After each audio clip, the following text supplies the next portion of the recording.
the feeling I would get at the end of a run was honestly better than some of the highs I used to get when I was using drugs and drinking. And I just posted on my story, if anyone wants to meet me in Central Park this Saturday, I'll be there. And 6 girls showed up. And we met the next week, and there was 35 girls.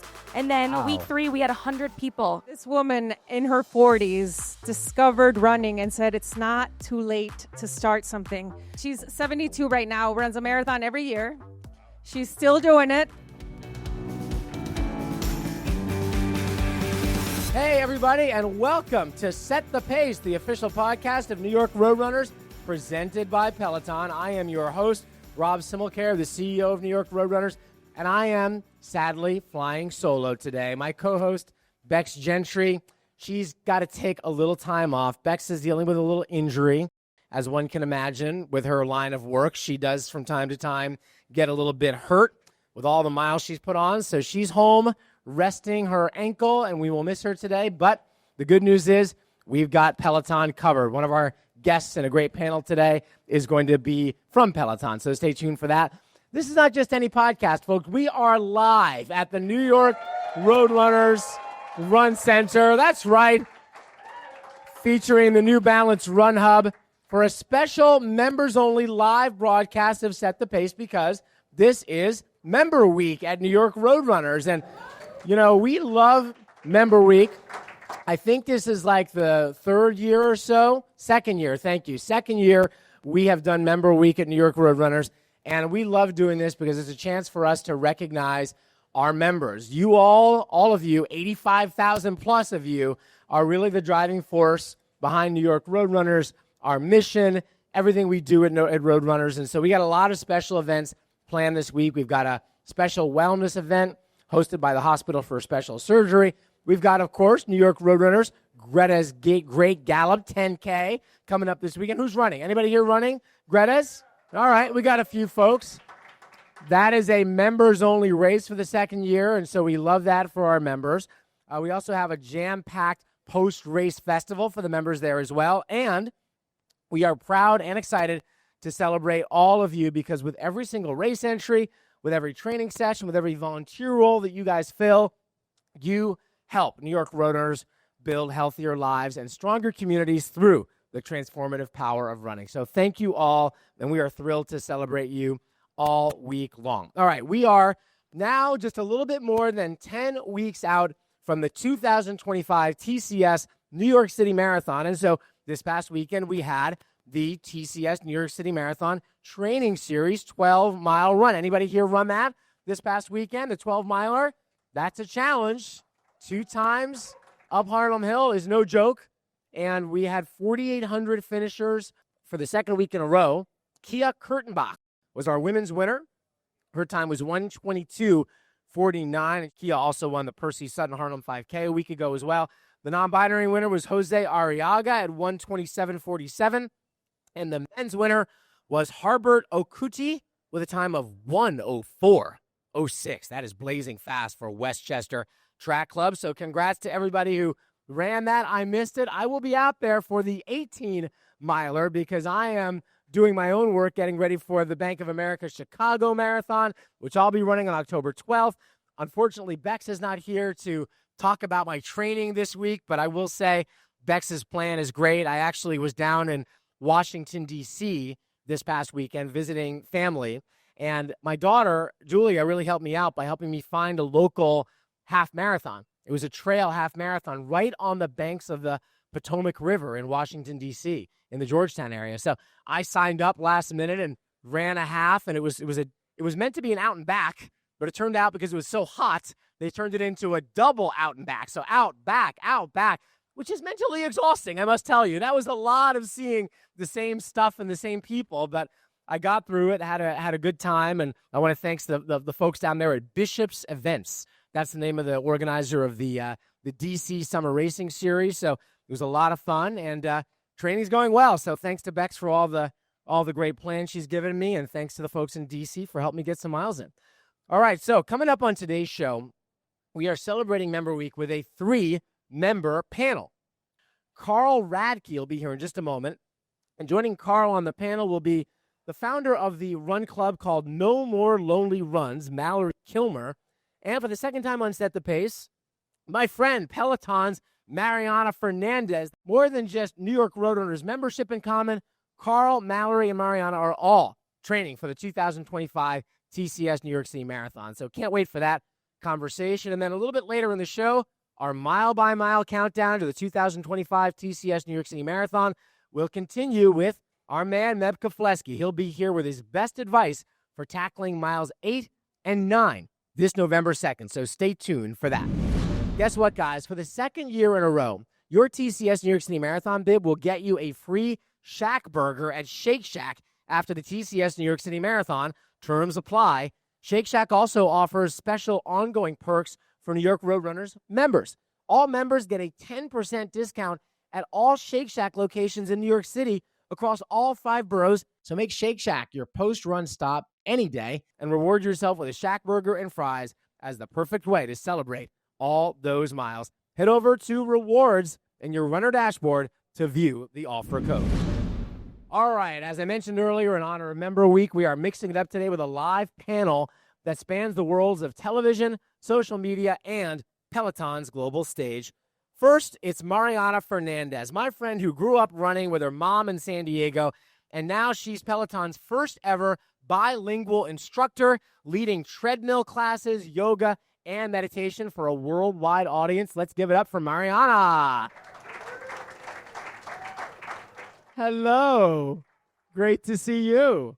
Good to see you. Carl Radke is known to many as a Bravo TV personality, but these days he is 4 years sober and training for his first ever New York City Marathon, and at the same time launching a sober bar, a social lounge in Brooklyn. I can't wait to hear about that, so let's give it up for Carl Radke. Welcome to Set the Pace. Great to see you. Thank you. Thank you. And last but not least, Mallory Kilmer, better known as Runs with Mal, has built one of New York's biggest free running communities while sharing her own journey from marathons to triathlons and now to ultra marathons. Another one of these people for whom the marathon is just not enough. Let's hear from Mallory Kilmer. Mallory. Woo! Welcome to Set the Pace. Thank you for having me. Great to have all of you here. So I will start, Carl, with you and your story, which is it's a very inspiring story. You have talked about the fact that running has really become your new high, right? And we talk about the runner's high a lot around here, but someone like you can really relate to that in a different way because you had a problem, a struggle with addiction. How has running played a part in your recovery and your ongoing recovery and successful one so far 4 years in?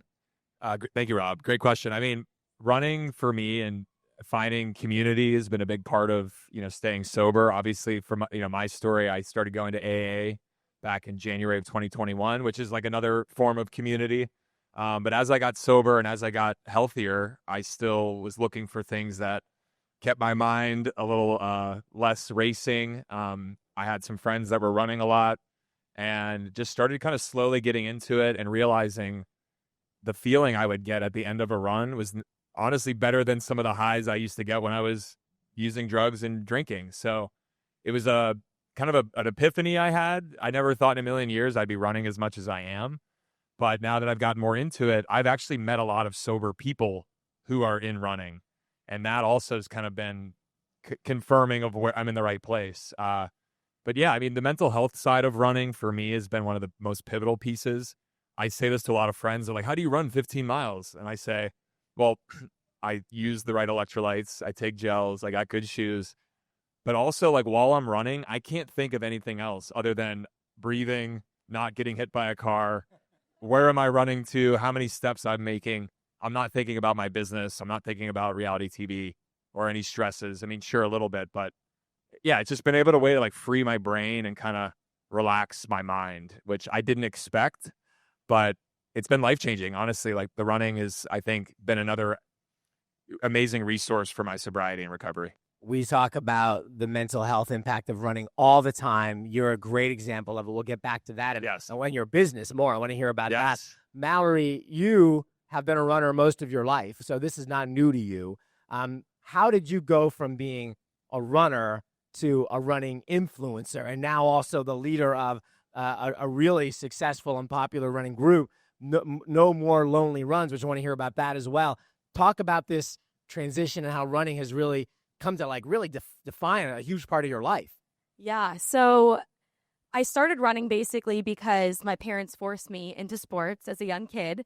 I don't know anything about that. As a father of two daughters, I've never done anything like that. And listen, I didn't love it when I was a young kid, but I'm so grateful that my dad really pushed for me to stay into sports because now it is like my identity. Running is like truly my identity. And I love it so much. And how I kind of became a running influencer, I was training for my second full marathon alone in Florida. It was miserable. It was hot. I was running at 4 a.m. to try to beat the heat. Didn't help.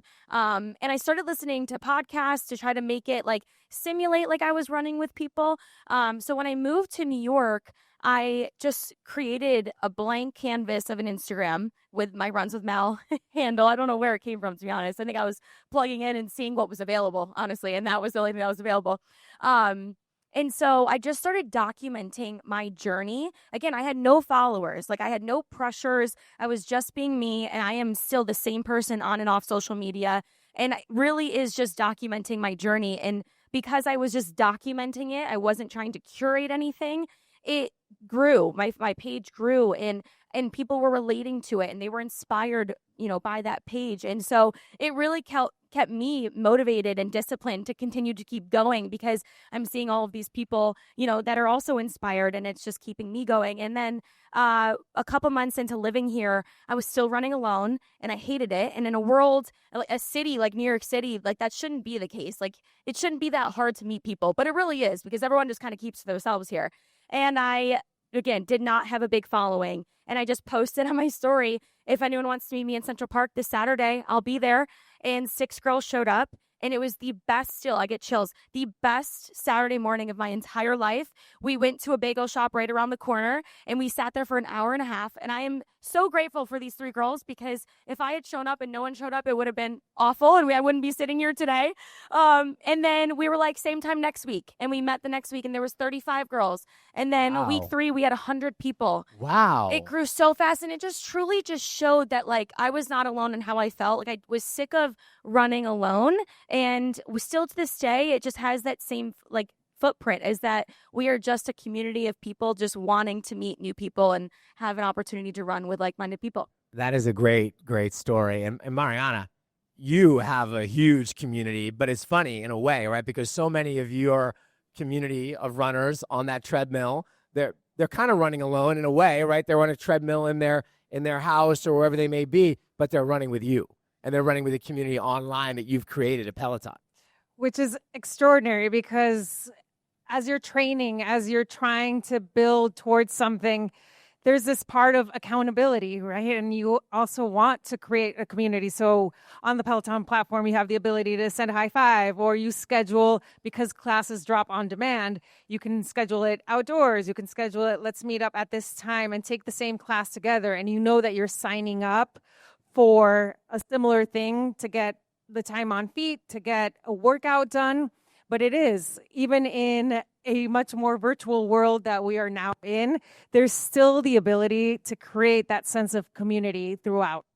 Mariana, I know you well. A lot of folks here at New York Roadrunners know you well, but a lot of our listeners may not know your kind of running origin story. You grew up in San Diego, in a bilingual home, speaking English and Spanish.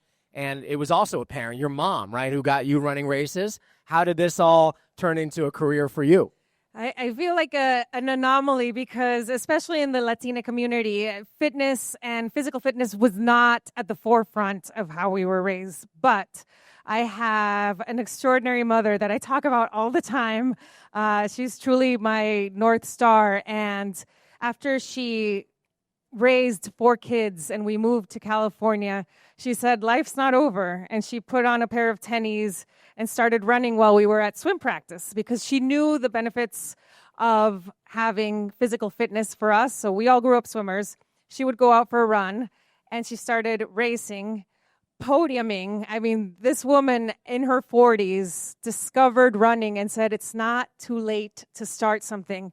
So I grew up watching her and going to the kids' races and signing up, and then even starting to sign up by myself later on because I saw the benefits. I saw how it created community.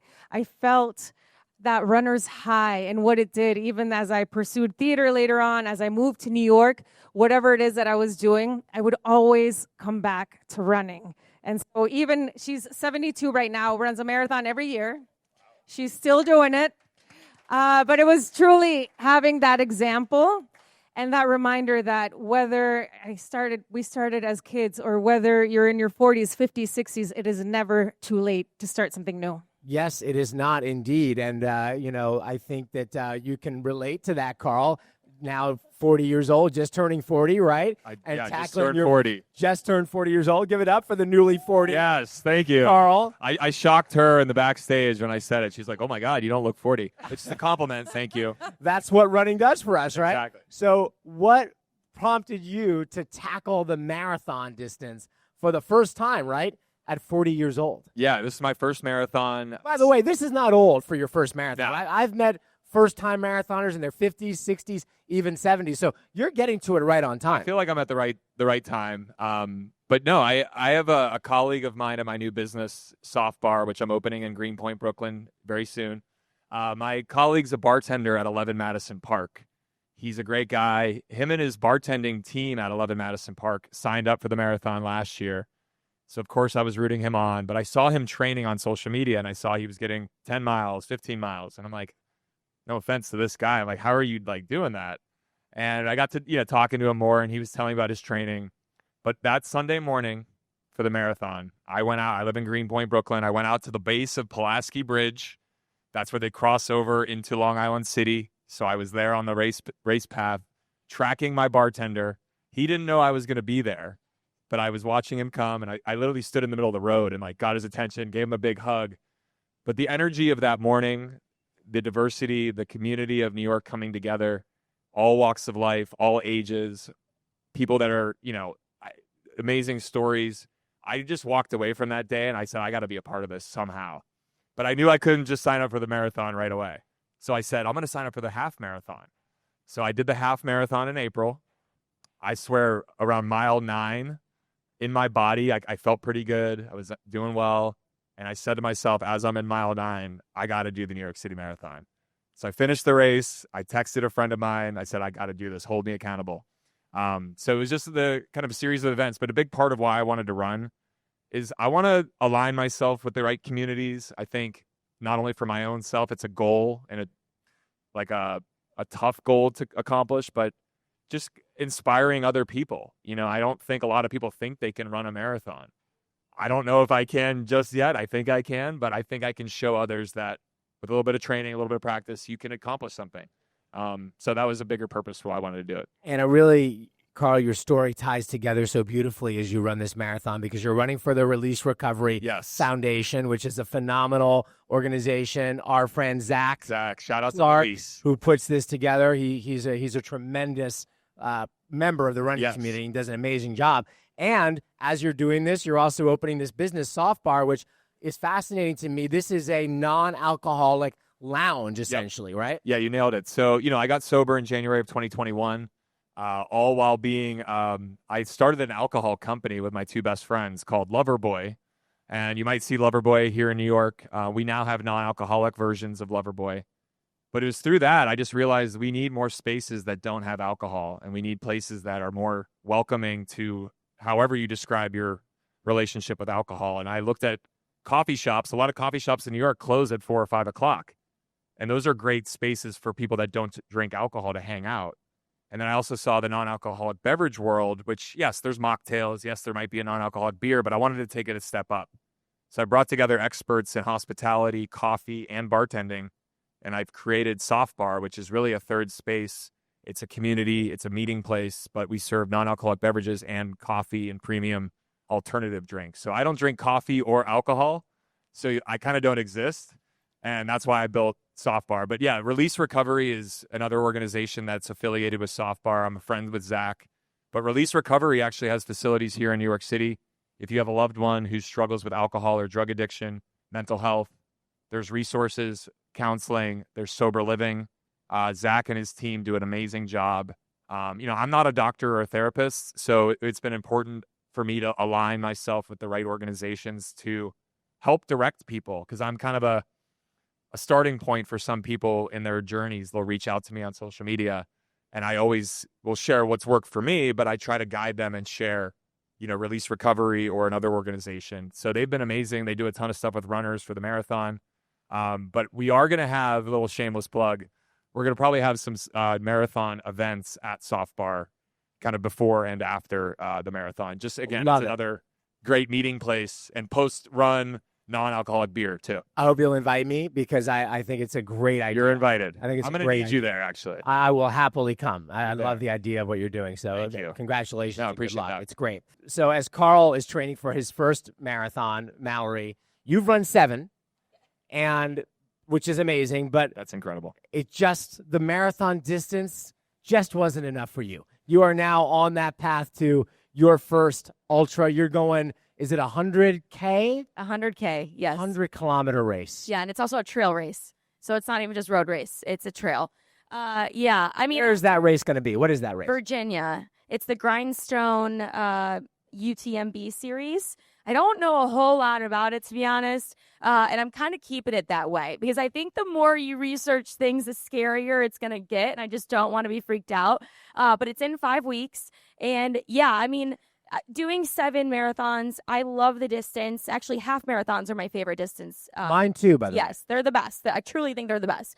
But I think just like as you continue to grow as a person, fitness, mentally, emotionally, whatever, you keep trying to find challenges for yourself. And I love the marathon. It is such a challenge. But then I got into half Ironmans, and I've done 4 of those. And again, I love them. I love them.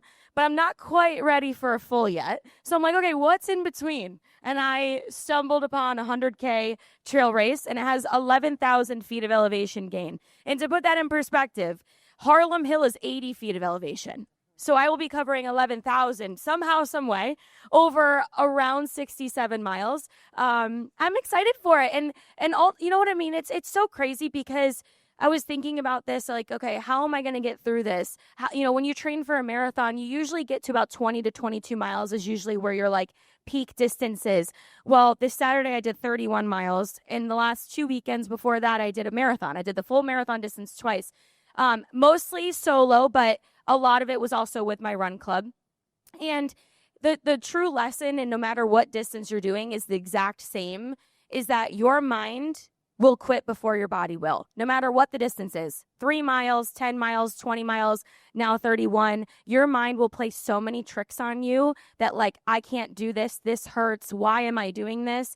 But once you push through, eventually you'll get that second wind. And I'm learning there's a third wind, because once you get past 26 miles, you don't think you can go any farther. It does kick in. So I'm really hoping that there's about a 6th and a 7th wind in this ultra marathon. I'm hoping it comes through, but that's happening. Oh my, amazing, phenomenal. I wish you all the luck and the strength that will acquire. It's phenomenal. Mariana, does that interest you? Not at all. You don't want to do it with me? Come on. It doesn't interest me either. I'm not going to lie. I think that the TCS New York City Marathon is an ultra marathon in its own right, because of the 1 mile that you have to walk out after the race. So yes. I feel like I've already done that. That does count as an ultra. Yeah. What is this extra mile? I don't know. Don't worry about it. We'll talk about that after you finish. Yeah. You don't need to know about that. Mariana, you have had some challenges yourself this year. You struggled with your health a little bit earlier this year. You're now kind of ramping back up to the marathon distance. How is that going for you? What's been the hardest part of marathon training for you? I think, as both Carl and Mallory have expressed, even if you're not a runner, because I know that I've had a passion for it my entire life, from watching my mother do it to my siblings. But there's this contagious bug about it. So when you go cheer, and I've witnessed so many either visitors who are coming to New York or folks that live here that see that and they're like, I want to do that next year. It's this palpable energy that you feel that makes you want to be a part of it. And so New York City Marathon, this is my 5th one that I've signed up for. And last year, I PR'd in it. I just was riding this wave. I had a great training year. But like in everything, there are cycles, there are eras, there are chapters as part of your training plan. And this year, I had some health issues early on that made me take a break, not just from marathon training, but from running in general. But that's life, right? That's what happens, whether it's something going on at home, relationships, health. And so it gave me a lot of perspective and a lot of gratitude, especially because I had many years of solid training, of getting better, of getting faster, to all of a sudden just be like, all right, take a moment. We'll come back to it. You can always come back. It's a revolving door. You can always come back and find a new distance, find a new race that you want to work towards. But you just have to train for it in a different way. So this year I'm doing a party pace. I'm calling it the party pace run. Yeah, and that's so important. As you get to the point of running multiple, I'm going to run my 5th in Chicago this fall, and it's Woo. Thank you for that. But kind of having in your mind, like, what are you trying to accomplish with this marathon? If it's your first marathon, well, the goal there is always finishing, right? That's maybe you have maybe you have a time in mind. You want to break 4 hours, whatever. That's fine, but that's like a distant goal. Finishing is always the goal. When you run a few, you might, be tempted to sometimes have a real time goal, as I do in Chicago, or you might decide it's a year where I'm just going to have an experience, and that's the year you're having. And by the way, those can be the most fun. It is the best day in New York City. It is my favorite day, whether I'm running it or cheering for it. So I just want to be a part of it, regardless.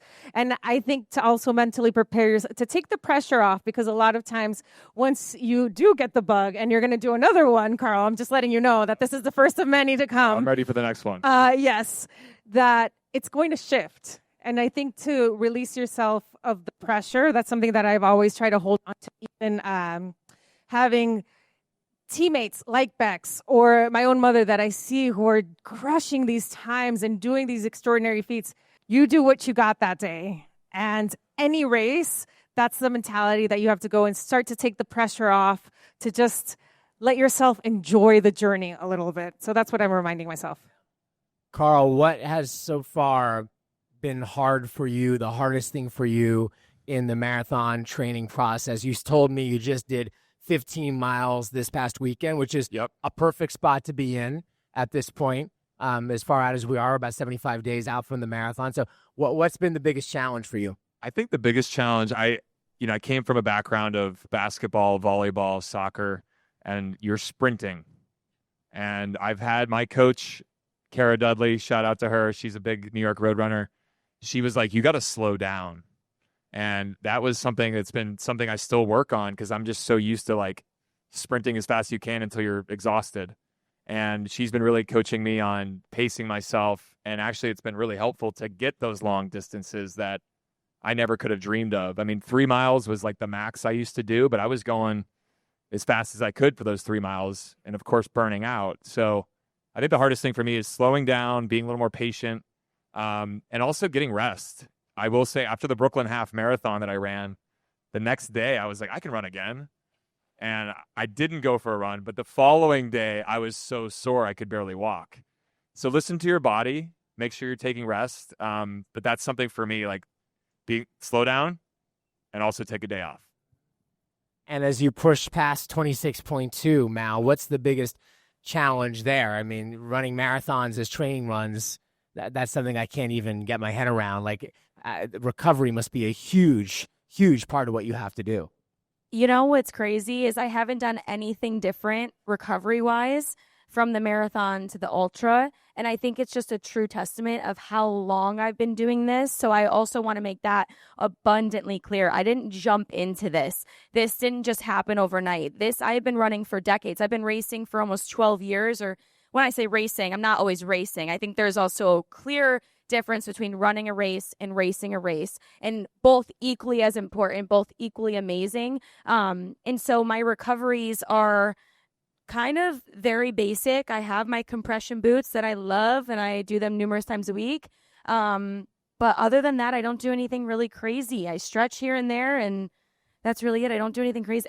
I think I strength train often, which is super important. Oh, yeah. Everybody should be doing that, whether you're running or not running. But I strength train a couple times a week. Off season, I do more. But other than that, I'm not doing anything too crazy for recovery. You know, the three of you have something in common, which is that you all have these communities that you have created that follow you. Maybe it's because of the show you're in or the platform you're on or what you've done and the following you've built on social media. And I have to imagine that there are people you encounter who have really been inspired by what you're doing. And I'd love to hear, I'll start with you, Mariana, because I know in the way you guys operate at Peloton, you do have a chance to interact a lot with some of the people who follow you and who train with you. Can you talk about someone out there who you've met, a story, or someone that you realize the impact you're having when you actually have a chance to talk one-on-one with someone and see what you're doing and how it's affecting their life? I get to share what I'm really passionate about, not just in running, but in yoga and mobility and how they work hand in hand together, especially as we start to get older. But truly, especially once we opened up to be able to have members or through messages, the best part is getting to hear us yap in your ear all the time through different classes, especially I do long form classes. So 60 minutes, 90 minutes, but to get to hear your story, what brought you to running, what inspired you, what class you found when you thought you couldn't run a mile and then you were running 3 and then you were running a half marathon and now you signed up for a marathon. One of my favorite stories is my own best friend here in the city, Marisol. She's Mexican like I am. We grew up in the same part of Baja California. And when she was a big yogi, she is a big yogi, but she saw that I was running and she would go cheer. And she lives right on First Avenue, so she would cheer for the marathon every year. And when I started running at Peloton, she was like, I'll never do your running classes. And I was like, okay, hold please. And so I invited her to a hike that I was teaching. And then she did a walk plus run. And I call those the gateway to running because so many people will be like, I'm not a runner. I'm not a runner. And they're running and they're like, I'm not a runner. You are a runner. So to continue to surprise yourself. And those are the stories anytime that someone messages like, I finished my first 45-minute class. I did this. I signed up for this. That element of surprise, I know that as a coach, I believe that. But to watch someone believe it themselves is the biggest gift. And now Marisol is running the TCS New York City Marathon this year after her 9+1. That's beautiful. I love it. That's fantastic. Carl, you have this following, obviously, from the show, and you've gone through this personal journey as well in front of that audience, and now you're going through this journey also. Have you had any interactions or anybody kind of say, wow, I can't believe you're doing this, and how it's maybe impacting them as well? Yeah, I mean, I'm very fortunate. You know, I've been doing a reality show for now 10 seasons, and I've shared a lot about my ups and downs, especially over the last 5 years. And, you know, I've been stopped in the street here in New York, actually, by people that have been inspired by what I've shared. As an example, it actually wasn't far from here.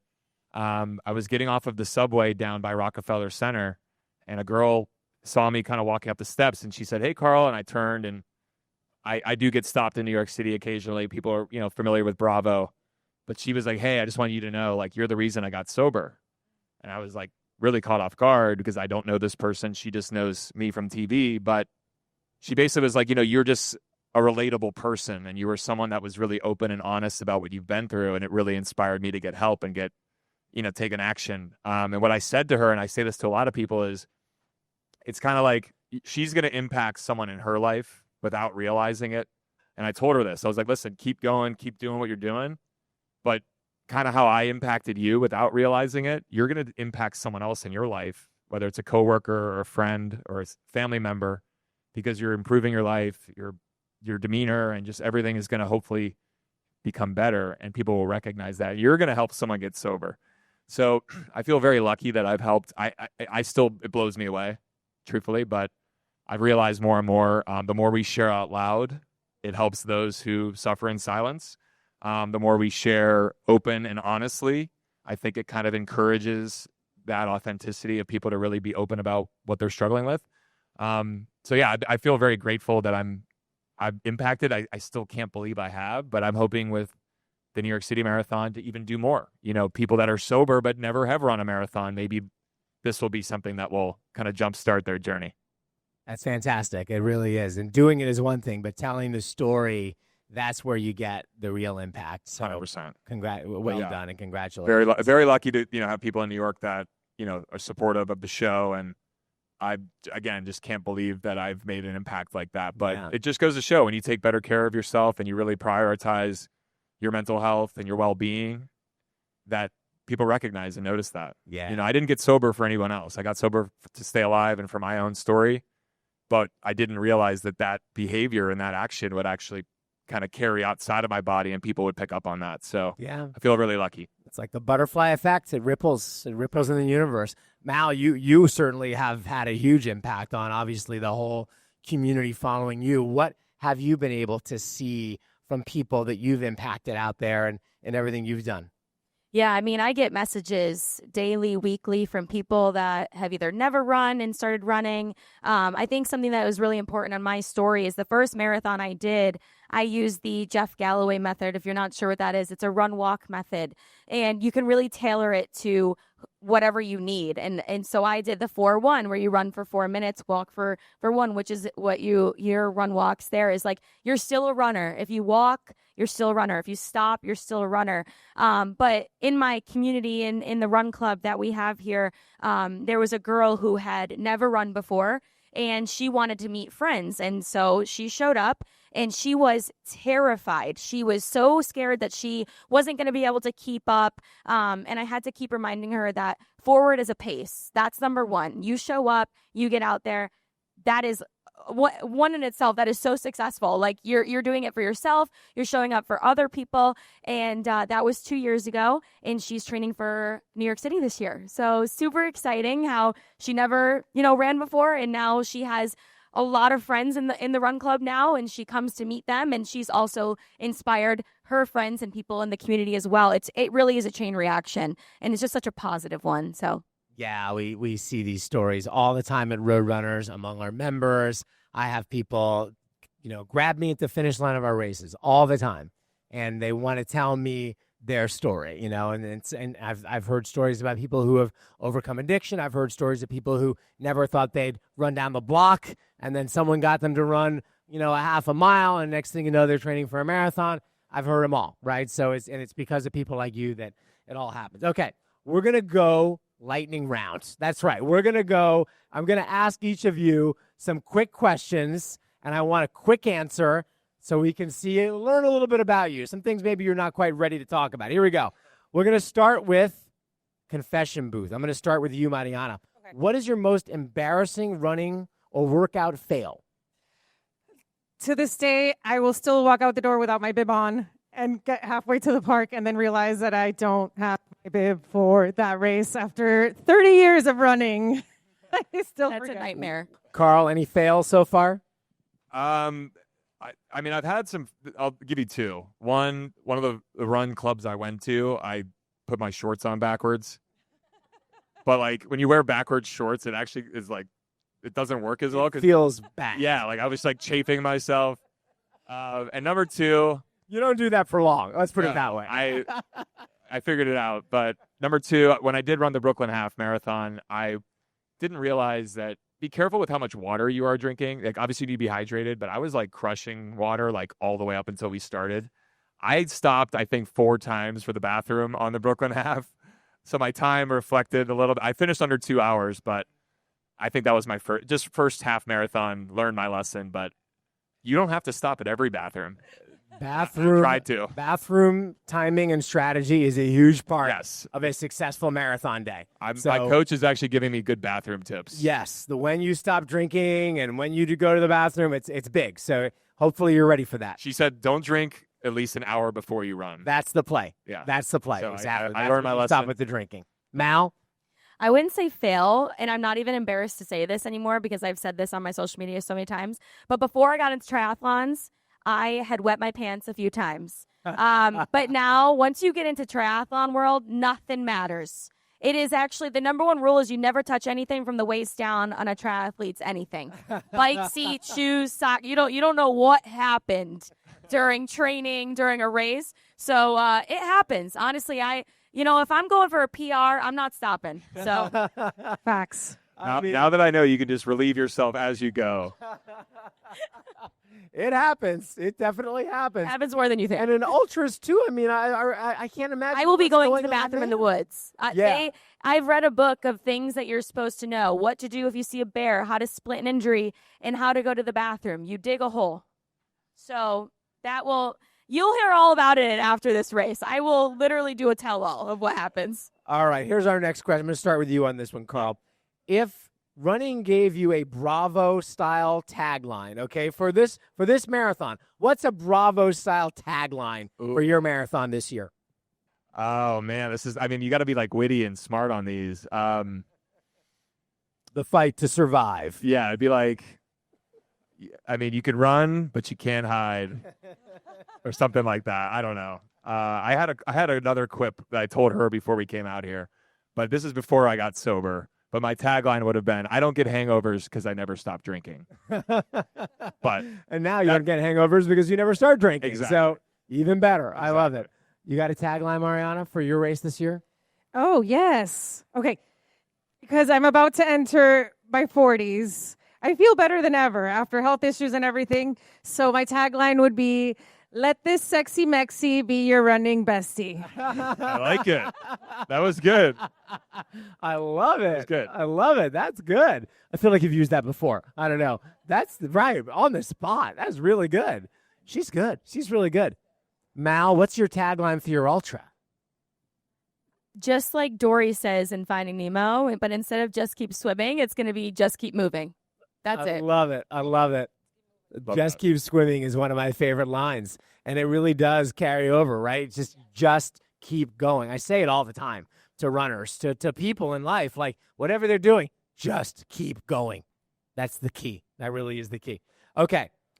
Are you more focused? I'm going to start with you, Mariana. On race day morning, are you more focused on your playlist, your outfit, or your fuel? What are you most focused on in the morning? Playlist. Your playlist. Yes. Do you run your races with music? Yes, that's probably why I forget my bib, because I am so focused. I curate music for classes all the time, and music is one of my love languages. So it is ultimately, along with my breath, the biggest support system throughout, whether it's a 10K, half marathon, or full marathon. I have chosen not to run days because I couldn't find my AirPods or whatever. I mean, I don't always do it. Today I actually went out for a run in the park with nothing, and it was lovely. I actually had a really nice meditative experience, but that's rare. There are days I will just not run because I cannot find my music devices, which I'm not proud of, but it's just part of the experience sometimes for me. Carl, what are you going to be most focused on? I actually don't really use headphones when I run. My head bartender from 11 Madison, he told me last year when he ran the New York City Marathon, he said the crowd and the supporters and the people cheering you on, you're going to want to listen to that. And he told me, don't wear headphones for the half. 100%. So I've been, as my friends call it, raw dogging. You raw dog a run without headphones. But to your point about enjoying if you're running in Central Park, the trees, the birds, the other people walking and running, just the energy of the park. I actually kind of like the no music, but I am a big music person. So I'm trying to figure out what I'm going to do for this New York City Marathon. I think I'm going to run without headphones. I think your friend has it right. I would strongly recommend that you not wear headphones for your first New York City Marathon. You're not going to need them. Yeah, You're really not. Need it, but race day, the thing I'm more focused on, number one, is I'm kind of like Deion Sanders in this, like look good, feel good, play good, get paid good. I want to have the right shoes, want to have the right socks. I have to have the right feeling of the clothing I'm wearing. And I think that if I've got that dialed in, we're going to have a good day. What's your focus? Is it the fit? Is it the music? Is it fuel? For an ultra, I would imagine the fuel is pretty key. Yeah, fuel is huge. But race morning, I would say I'm type A when it comes to races, where I have everything laid out the night before. So race morning, it's just get dressed and go. Like, I'm not forgetting anything. Bag is packed. But when it comes to outfit, like, I'm definitely not like the fashionista. I do like things to match, but I'm more about functionality. I want my clothes to be quality. I don't want to chafe. So I'm more focused on what's going to last, whatever the distance is, not right up. I don't want to be touching anything. I just want to be focused. And I think running without headphones is key. There are some open ear headphones, which I absolutely love. So you can have the balance of hearing music, but also hearing. But it is definitely a strength to run without music. It really is. Like, I love David Goggins. He's a big fan. And he always says, like, it's just like you versus you out there. And like, you got to be able to be alone with your thoughts. I love Goggins. Yeah. I'm a huge believer in visualization. So I want to know for each of you, I'll start with you, Mariana, on this one. What are you visualizing when you cross the finish line of the TCS New York City Marathon this year? What is the thought that you think will enter your mind? What is it that you kind of see and think you'll feel at that moment this year? This specific marathon has always been really special to me because even when I had already done marathons, I thought I was in marathon retirement. And then I was living in New York City in 2017 because I was going through a really challenging point in my life. I signed up for it and I ran it with my mother and we crossed the finish line together. And then I came out of marathon retirement and then started doing more. And as I mentioned before, I just think that life sometimes throws you curveballs. And this year, on multiple fronts, life has thrown me a few that have been tough. And this marathon for me is always a reminder of my resiliency. As I embark on a new decade, how I've gotten stronger. And so this, especially this one, will always remind me of that. So that's what I'm going to be visualizing. Everything I've overcome as I just turned 40 this year. Amen to that. I love that. You see, I think I have another tagline for you in your race. Mariana, she can hit the curveball. She can hit the curve. Yeah. You got some curveballs thrown, you're going to knock them out of the park. Yes. On November 2nd. Home run. Only home run. I love it. Mal, what are you, and this is your first ultra, so a first distance finish for you. What are you visualizing? I'm actually not even focused on the finish line because I'm thinking logically that it is a possibility that I might not cross it. This is something completely out of my territory, and I don't even care. I just want to focus on the mile that I'm in. I want to enjoy it. I'm doing it with my boyfriend and my stepmom, which is really exciting. My stepmom is also a big part of my fitness life, but this is going to be her first and his first as well. And so I really just want to focus on the experience and enjoying it and staying so present. If I cross that finish line, there better be an ice cold Diet Coke for me. That's all I got. When you cross that finish. When I cross. That's a good way to test a relationship there, an ultra marathon. The training has been a test already, but we're still together. We made it this far. We have 5 more weeks, so send out some good vibes, please. Fingers crossed for you on that. And I really want to hear from you what you, Carl, are visualizing to finish that marathon finish line for the first time. I'm thinking of a couple of things. I mean, one is just I'm hoping some sort of euphoria or just like true accomplishment. I mean, I have a lot of excitement in my life, but I've never really done something like this, not only physically challenging, but mentally challenging. So, I also think about all the people that aren't able to run, the folks that struggle currently with addiction or, alcoholism. I lost my brother in 2020 to a drug overdose. So part of why I'm running is to raise awareness for folks that struggle. And I'm going to be thinking about the people that aren't in a position to run and how lucky I am that my legs still are working. And that's what I hope is going to push me through is, how fortunate I am that I even get to do something like this. And I'm hoping to see all the other smiles and just the euphoria from the other runners too. And hopefully just one big party of smiling and accomplishment. But yeah, that's probably what I'll be thinking about.